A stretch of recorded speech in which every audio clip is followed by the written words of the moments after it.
L'offensive de Koursk a bouleversé tout l'échiquier de la guerre. Ce mème illustre parfaitement l'approche non conventionnelle et révolutionnaire avec laquelle les Ukrainiens ont surpris le monde.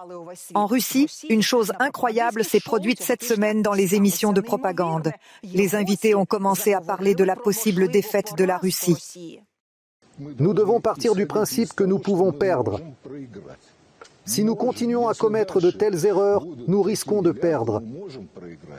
Nous devons nous préparer au fait que ces territoires, si Dieu le veut, 100 personnes pour les faire sortir, y compris les vieilles femmes, devront être sacrifiées. Toute cette semaine, les Russes ont paniqué et creusé des tranchées à 20 km des positions ukrainiennes, tandis que nos combattants ont coupé leur logistique arrière, fait sauter des ponts et préparé le terrain pour que les groupes russes puissent s'enfoncer plus profondément en Russie.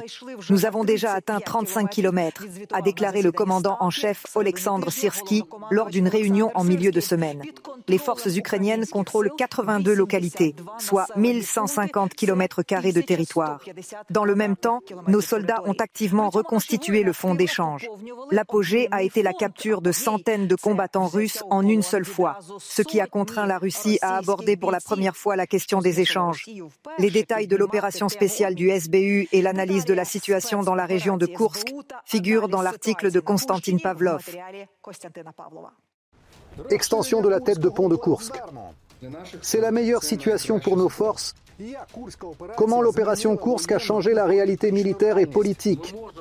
Nous pouvons lancer des ultimatums ici, mais à quoi s'attendre ensuite? L'objectif est d'atteindre Moscou. Une surprise pour le village de Vnesapne. Dariano, Guyevo, Sverdlikovo, Goncharovka, Zaolech et Plekovo et une douce ukrainisation. Lubimovka devient Lyubimivka et Novoivanovka devient Novoivanivka. Des dizaines de localités de la région russe de Koursk, des hameaux au centre de district, ont été libérés par les forces de défense ukrainiennes, et cela en moins de 2 semaines d'opération. Elle semble être un succès. Il semble que le succès soit encore plus grand que prévu. En principe, bien sûr, le fait même de cette opération est un énorme succès. L'armée ukrainienne s'arrêtera-t-elle à cela? Je félicite les Russes pour l'arrivée des Ukrainiens. Quant aux Russes qui n'ont pas évacué, ils ont une révélation. Mais il est lettré, ce Poutine. Dieu me pardonne de parler à la télé. Où sont passées les célèbres troupes de Kadyrov qui faisaient tant parler d'elles? Assalamu alaikum. Les gars ont vraiment fait des ravages. C'est ainsi que le nombre de territoires libérés du pouvoir de Poutine a augmenté depuis le début de la semaine, selon le projet Deep State. Actuellement, la zone sous le contrôle de nos forces de défense s'étend sur plus de 1000 km², mais la situation change toutes les heures. L'absence d'informations réelles sur l'emplacement des troupes ukrainiennes est le plus grand avantage de cette situation à l'heure actuelle. C'est la meilleure situation pour nos forces, car les analystes apprennent les pertes de l'ennemi grâce à des vidéos vérifiées. Il en ressort que les Russes ont perdu le poste de commandement du bataillon du groupe Koursk.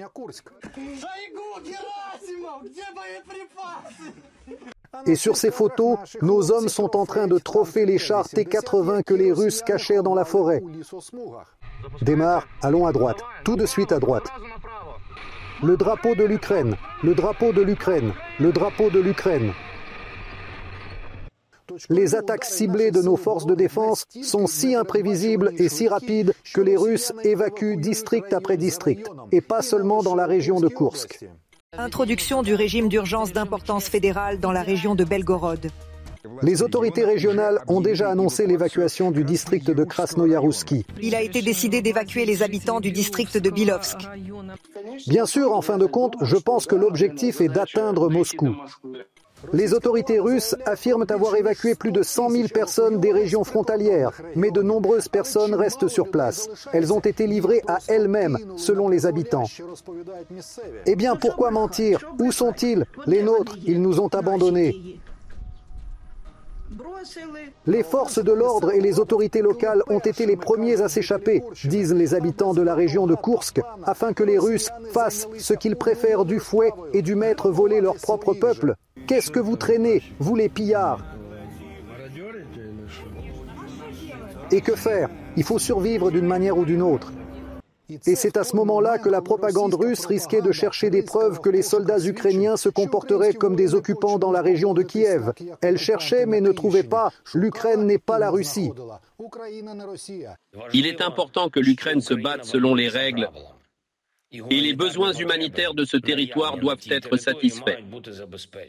Afin de fournir une aide humanitaire à la population de la région de Koursk, nous avons décidé d'établir le premier bureau du commandant militaire ukrainien. Nous devons assurer l'ordre public et prendre des mesures de filtrage et de sécurité. Afin d'éviter toute surprise, des attaques de groupes de sabotage, des provocations, le minage de routes, etc. Mais pourquoi les Russes ordinaires ne réagissent-ils pas du tout à l'apparition des troupes ukrainiennes? Pourquoi n'y a-t-il pas de rassemblement de résistance, de défense territoriale? Et comment s'est passé l'occupant dans beaucoup de nos villes?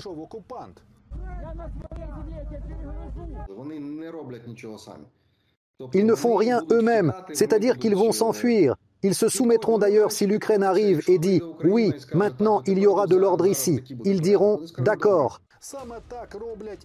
C'est ainsi que font ceux qui ont été placés pour protéger la frontière de l'État. Les conscrits et les troupes de Kadyrov se rendent massivement prisonniers. Le regroupement de Koursk comptait environ 10 000 personnes dans la région de Koursk. Maintenant, en moins de 2 semaines, près de 2 500 prisonniers, principalement des conscrits. Cela représente un quart, 25%. Le ministre de la Justice leur garantit un logement. Il n'y a rien de mal à cela, alors bienvenue en Ukraine. Le flux de prisonniers ne fait qu'augmenter. Pendant ce temps, Poutine prétend qu'il ne s'est rien passé de particulier. Jusqu'à présent, il semble qu'il tente d'arrêter l'avancée de nos troupes par tous les moyens nécessaires. Mais pour arrêter nos troupes, il faut d'abord les atteindre. Et les forces de défense ont choisi la zone où nos flancs sont protégés par la rivière Seym pour l'opération à Koursk. La destruction de 3 ponts sur la Seym coupera la logistique russe dans cette zone. Si nous détruisons les 3 ponts, il est très probable que les forces armées russes ou d'autres forces russes devront forcer le fleuve. Il s'agit d'une barrière aquatique assez importante et donc d'un obstacle. 3 ponts sont situés dans les localités de Glushkove, Zvanoï et Karij.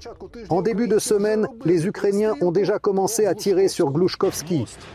Ils essaient de détruire le pont, peut-être que c'est Imers. Et c'est ainsi que notre aviation a fonctionné dessus. Un autre pont a été détruit aujourd'hui. Un peu plus de 700 km² du district de Glushkovski de la région de Koursk seront complètement bloqués sur le sol. Et toute l'armée russe au sud de la rivière sera dans le chaudron. Par conséquent, c'est le contrôle de la rivière Seym qui peut être l'un des objectifs de l'opération. Si vous regardez la carte, il serait souhaitable de former une zone ou une ligne de flanc le long de la rivière Seym, le long de laquelle la zone de contrôle des forces ukrainiennes pourrait passer.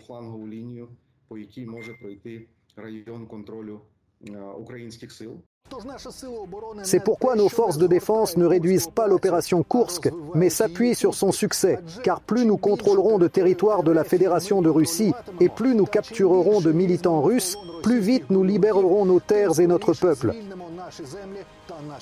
Kostiantin Pavlov, ICTV Fakti Tijnia, les actualités réunies.